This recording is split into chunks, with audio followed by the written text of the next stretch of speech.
Bonjour, aujourd'hui je viens vous annoncer la fin de ce podcast.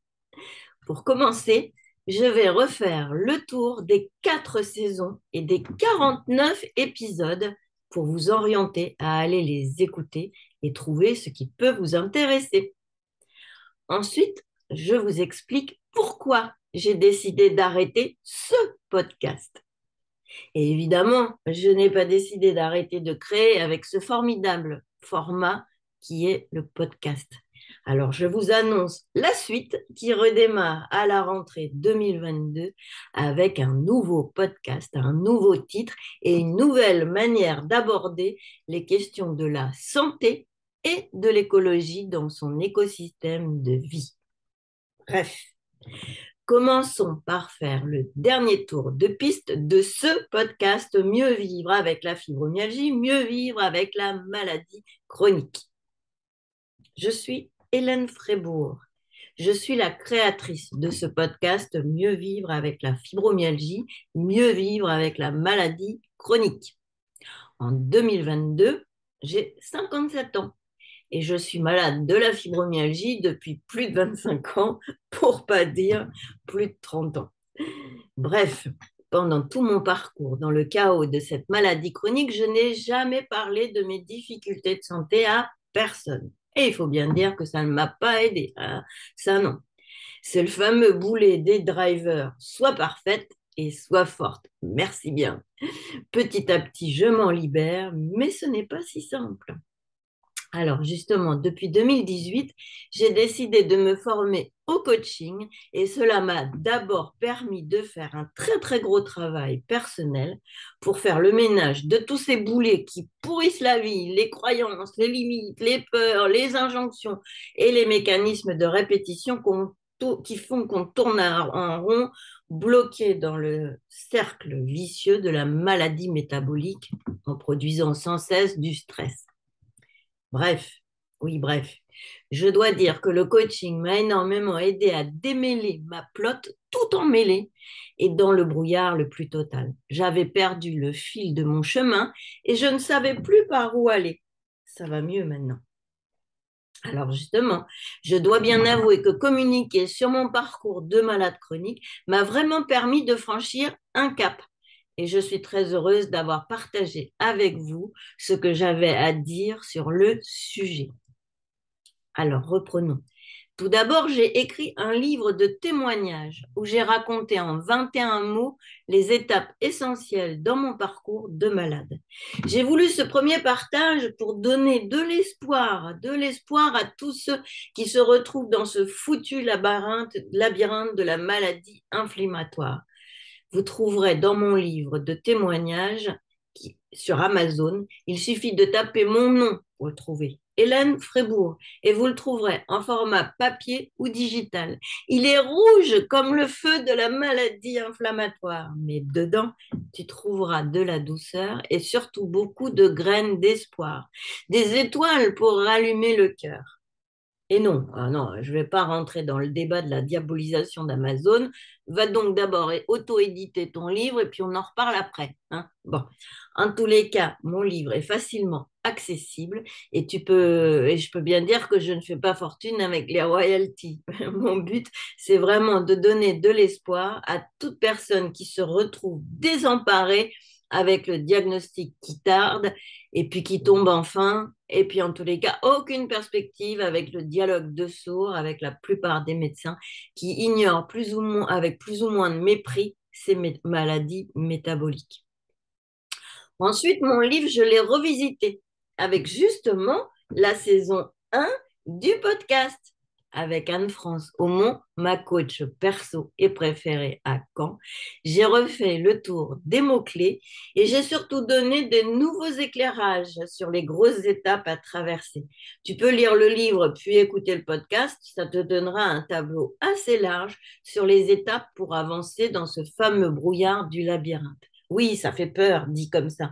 Mais si tu es malade chronique, tu comprends ce que je veux dire. Alors, crois bien que j'ai mis des étoiles pour éclairer le chemin.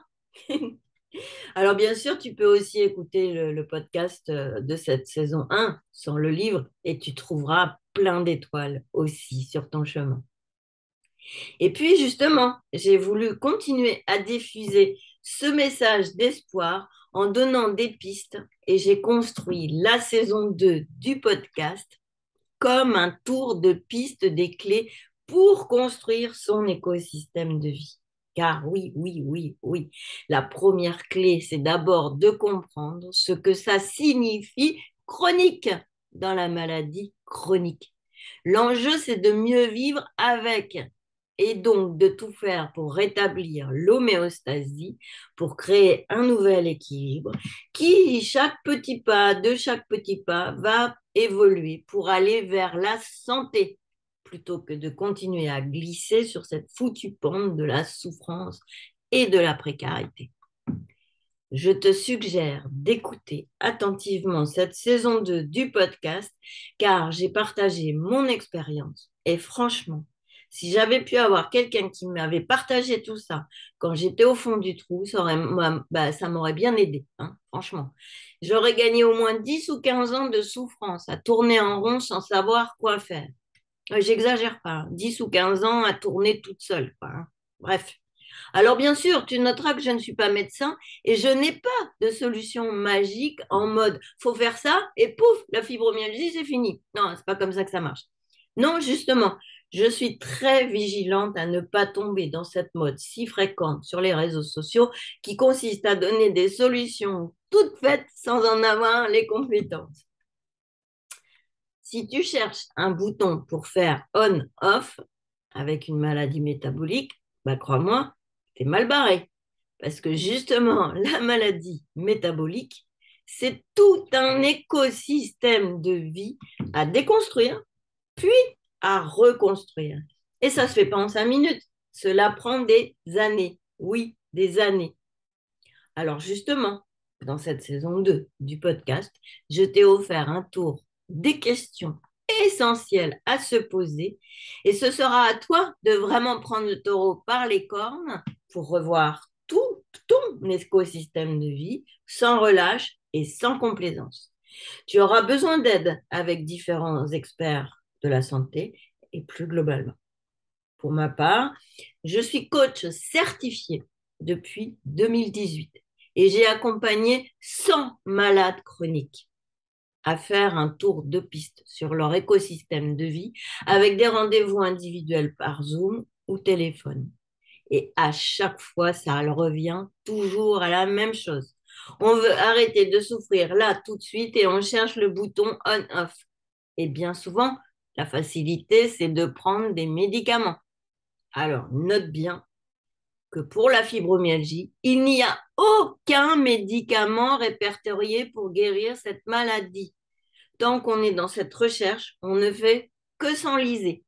Car justement, la maladie métabolique, comme l'est la fibromyalgie et les autres maladies inflammatoires voisines, cette maladie métabolique exige qu'on repense, qu'on reconstruise son écosystème de vie.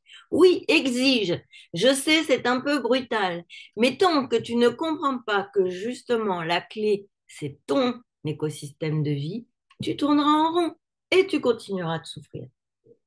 Alors, j'en profite également pour dire et répéter encore et encore que je ne suis pas du tout d'accord avec cette démarche si souvent vue sur les réseaux sociaux et aussi dès qu'on parle avec un soi-disant expert qui finalement n'a rien compris à ce concept même de la maladie chronique, Fibro Warrior.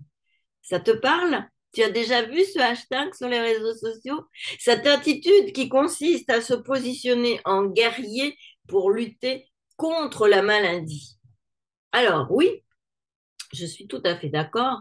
On peut avoir cette stratégie-là quand on est attaqué par un corps étranger comme un virus ou une bactérie. Corps étranger, d'accord. Mais pour une maladie métabolique, il faut bien comprendre qu'il n'y a pas de corps étranger qui vient nous attaquer. Non, non et non. Alors oui, bien sûr, moi aussi, j'ai passé des années en colère contre tout et tout le monde, parce que je souffrais, parce que je n'arrivais pas à faire ce que je voulais. Et pendant tout ce temps, une énergie de dingue est déployé pour lutter contre, mais contre quoi exactement? Contre quoi exactement? Tant que tu es dans ce mindset-là, crois-moi, tu es mal barré avec la maladie chronique. Tu alimentes le feu de la maladie inflammatoire, tu produis en permanence du cortisol qui te crame le cerveau et tu t'épuises dans cette spirale infernale. C'est ce que j'ai voulu décortiquer dans la saison 2 pour donner des clés concrètes avec des pistes de réflexion. Et je répète, aucune solution miracle. Et non, il n'y en a pas. Mais pour t'aider à cheminer, j'ai créé un e-book gratuit à propos de cette saison 2. Bref, j'ai ensuite proposé la saison 3 pour donner la parole aux malades. Et tu vas me dire, il n'y a qu'un seul épisode dans ta saison 3. Bah oui. Ben oui, parce que les personnes qui sont venues se proposer pour témoigner étaient justement toutes dans cette démarche de fibro warrior. Et moi, je ne suis pas du tout d'accord pour consacrer de l'énergie à porter un discours de combat, de revendication en mode c'est la faute à Macron, faut que l'État nous aide et c'est la faute de mon médecin, de mon voisin et moi je ferai rien pour changer. Non, non et non. Je ne suis pas du tout d'accord avec cette posture. Tu fais tes choix, d'accord. Et si c'est ton choix de reporter sur un tiers, si tu préfères te mettre en mode victime, voire persécuteur, note bien que je ne joue pas dans ce triangle de Cartman. Je ne suis pas sauveur non plus. OK? Bref, dans ma saison 3, ça restera avec un seul épisode. Tant pis. Mais je vais proposer une autre manière de faire un appel à témoignage. Bah oui, pour partager, bien sûr. Car je reconnais que j'ai tellement été énervée de voir comment des personnes sont venues me déverser sur moi, sur mes emails et mes réseaux sociaux, toute leur hargne, leur colère. J'ai tiré le rideau. Non, je ne veux pas de ça. Ni dans mes coachings d'ailleurs. Et j'ai justement eu envie de lancer dans la joie ma saison 4. Et j'ai inventé le cercle joyeux du mieux vivre. Et j'ai eu le plaisir d'inviter 10 experts qui sont venus raconter leur écologie personnelle et comment ils sont vigilants sur leur santé, leur alimentation, leur mode de vie, leur mode de travail. Et j'ai trouvé cela bien plus inspirant de rencontrer des personnes qui ne sont pas malades chroniques, justement parce qu'ils sont attentifs à leur écosystème de vie. Bon, c'est vrai, j'ai eu des difficultés avec la technique, car le montage des épisodes avec des interviews, c'est pas si simple. Et je remercie ceux qui sont venus faire des critiques avec bien peu de bienveillance, car oui, cela m'a blessée dans un premier temps. Et puis ensuite, j'ai regardé ce que ces personnes produisaient concrètement comme contenu gratuit sur les espaces des réseaux sociaux. Et comme par hasard, ceux qui ont fait les remarques les plus malveillantes sont justement ceux qui ne produisent pas de contenu, n'ont même pas été capables de produire une seule note de blog ou un épisode de podcast. Alors, pouette, pouette, hein, vas-y, produis d'abord et après, on verra ce que tu fais, si c'est aussi parfait que tu l'exiges des autres. Merci bien. Alors oui, justement, produire du contenu sur les réseaux sociaux, c'est se confronter à son syndrome de perfection. Et pour moi, c'est une vraie bataille. Car oui, oui, je suis de ce côté, j'ai ce côté première de la classe. Hein. Bah oui, je suis surdouée, HPI, ZEP, tout ce que tu veux. Donc, faut que tout soit parfait. Mais dorénavant, à partir de maintenant, crois bien que je suis en mode PRAF, comme dirait mon ami de l'Académie Zéro Limite, la coach Elodie Florenti. Plus rien à foutre, PRAF. Ça veut dire que si ça ne te plaît pas ce que je fais, tu peux passer ton chemin, on n'est pas en phase, et c'est OK. Pas la peine de me polluer. J'ai de l'énergie uniquement pour de la gourmandise en mode convivialité joyeuse. Moi, je recherche à nouer des relations en mode contributif et respectueux et je fais de mon mieux pour donner de la qualité, de l'attention, de la valeur. Je ne sais que c'est pas parfait, mais après tout, c'est quoi la perfection? Hein? Zut! Zut et zut à la course à la perfection. Je fais de mon mieux. Et c'est déjà beaucoup. Alors balaye devant ta porte et les oies seront bien gardées. Je fais partie de l'académie du podcast du Canadien Marco Bernard et j'ai appris beaucoup de choses pour créer ce podcast en 2021. Et même s'il n'est pas parfait, je suis très fière de mon podcast et d'avoir réussi à créer ces 49 épisodes en relevant seul tous les défis techniques. Ce podcast n'est pas hébergé sur Ocha, car je n'ai pas apprécié au printemps 2021 comment Ocha a changé ses tarifs en nous prenant en otage. Je ne reviendrai pas sur cet épisode. Je dis juste que maintenant, avec 8 euros par mois sur Podcastix, je suis ravie de la qualité de la plateforme et des échanges efficaces avec les gars de la technique. Si tu veux que je te marraine, passe-moi un message. Car oui, créer un podcast, ça prend beaucoup de temps, d'énergie, de compétences, mais aussi un peu de budget. Alors, si tu as pu apprendre quelque chose ou tout simplement si tu as passé un bon moment en écoutant un épisode ou les 49 ou des morceaux, eh ben, sens-toi libre de retourner ton merci avec des étoiles sur Apple Podcast ou des euros sur la cagnotte PayPal. 2 euros comme un café, c'est chouette, merci. Ou un partage sur les réseaux sociaux. Ça m'aide à diffuser et à porter ma voix pour aider ceux qui sont dans le brouillard de la maladie chronique. Merci à toi. Merci pour ton écoute. Merci pour ton partage. Merci encore à mes 12 invités, les 10 de la saison 4 et les 2 de la saison 2. Merci à tous ceux qui m'ont soutenu dans cette création de podcast. Tout d'abord, Anne-France Aumont, ma coach perso et préférée, avec son atelier des talents à Caen. Et aussi son podcast qui continue sur la radio RCF Calvados Manche. Tape son nom sur le site de la radio et tu trouveras ses épisodes. Anne-France Aumont, RCF Calvados Manche. Et aussi un grand merci à Virginie, ma super kiné, qui a été invitée dans la saison 2 et qui m'apporte sans relâche beaucoup de soutien dans ma démarche d'apporter du concret auprès des malades chroniques. Depuis 2018, j'ai donc déployé beaucoup d'énergie à communiquer mon parcours de malade et j'ai eu aussi beaucoup de satisfaction à accompagner avec le coaching ces 100 personnes, 100 malades chroniques, 100 personnes concernées par la maladie chronique. Et je sais que des étoiles ont été rallumées, des chemins éclairés et c'est ça qui compte pour moi. C'est de partager à la fois mon expérience de malade chronique et d'apporter mes compétences de coach certifié pour que des malades chroniques puissent réviser leur projet de vie et se donner les moyens d'être acteurs de leur vie, prendre la responsabilité de leurs choix pour être autonomes dans leur écosystème de vie. Alors oui, je suis très heureuse et je suis très fière de ce chemin parcouru. Mais je ressens aujourd'hui le besoin de franchir un cap. Mon cheminement m'amène à être focus autrement.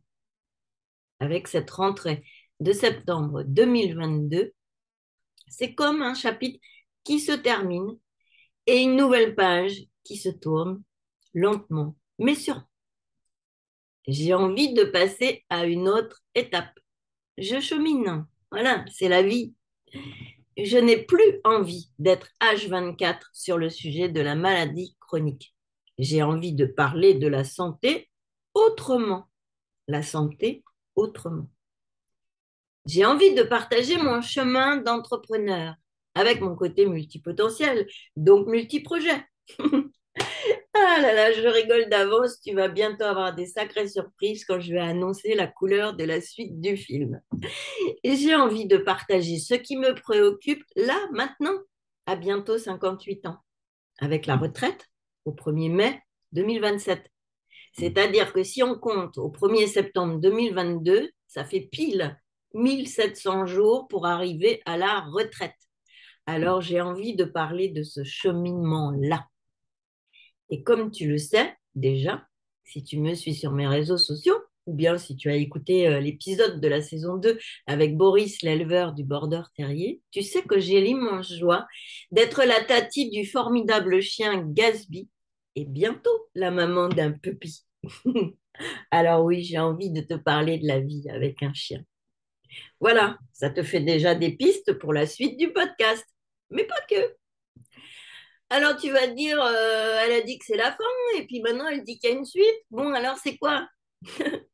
Alors oui, j'arrête ce podcast qui s'appelle Mieux vivre avec la fibromyalgie, mieux vivre avec la maladie chronique. Mais je continue à payer Podcastix pour que ça reste en ligne, pour que tu puisses profiter de ce contenu de valeur avec ces 49 épisodes. Mais maintenant, je crée un nouveau canal, un nouveau podcast avec des nouvelles saisons sur des nouvelles thématiques. Bon, d'accord, il y aura toujours la santé dedans, bien évidemment. Je peux te dire déjà que ça va parler de mon chemin d'entrepreneur dans ses différentes facettes, de mon cheminement vers la retraite, de marcher tous les jours, de vivre avec un chien. Et oui, toujours la santé, forcément, sous un angle joyeux, avec l'éternelle question, comment ça va? Que fais-tu pour aller bien? Que fais-tu pour mieux vivre avec, pof, pof, pof, tes problèmes à toi? Bientôt, je t'annoncerai plus précisément ma nouvelle mind map de sujets, mon territoire, que je peux partager avec toi.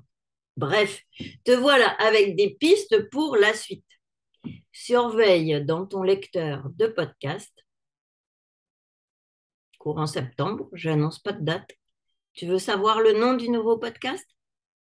Roule ma poule! Ben oui, forcément. Si tu as écouté et suivi le film depuis 2018, en partie ou en morceaux, tu sais que je dis tout le temps ça. Roule ma poule.